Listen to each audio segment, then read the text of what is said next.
The other two-star chef in Britain, who'd been elevated in 1981, was a man called Pierre Koffmann. Koffmann had started his training at the Gavroche. He worked his way up through the ranks to become head chef of Le Gavroche, and then opened up his restaurant in Chelsea, in Royal Hospital Road, where he had a two-star restaurant. I was told that Koffmann did not employ the English. He didn't believe they had it. So I went to see Koffmann. I never told him I was at Gavroche. And I had my interview. And at the end of that interview, he said, "I've got no vacancies. I recommend that you apply to Gavroche." So I never told him I was at Gavroche.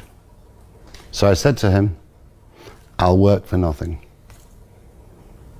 He said, so he gave me a start date. So I went to Tauntclair, and I worked there for 3 weeks for no pay. And then one night Koffmann said to me, he pulled me to one side, "We should always drink tea in soup bowls. It's a French habit." He said, "Marco, I'd like to put you on the wage roll." I was very close to Koffmann, and to this day, 30 years on, I'm still his friend, and one of my sons is in the kitchen with him today.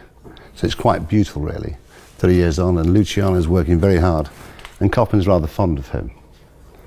But Koffmann's a good man. He's soft today compared to what he was. When I was a young boy, he was hard, but he had dreams of 3 stars in Michelin, like Albert, and he realised his dreams, did Koffmann. He won his 3 stars. Today he has a restaurant in London which has no stars. But you know something? It's my favourite restaurant in Britain. Do you know why? Because he cooks food you want to eat. It's an extension of him. If you ask me a simple question, what makes a great chef? I would say that great chefs have 3 things in common. 1, they accept and respect that Mother Nature is the true artist,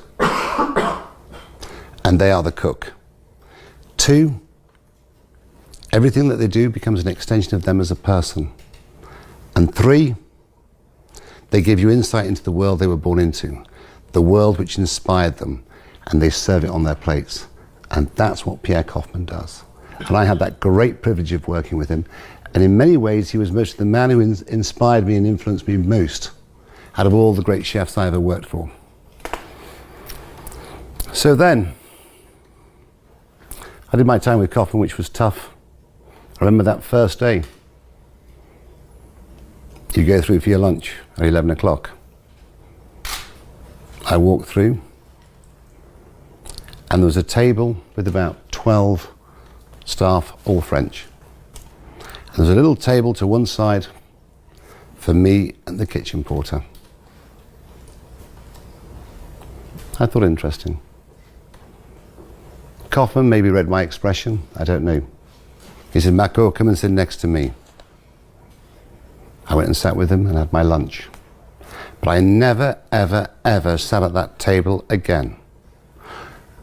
All through my breaks at lunch and all through my breaks at dinner, I worked hard. Because what was important to me was to prove to Pierre that an Englishman can work as hard, if not harder, than a Frenchman. And I became very close to Pierre. And then one day Nico rang me up. He said, "Marco,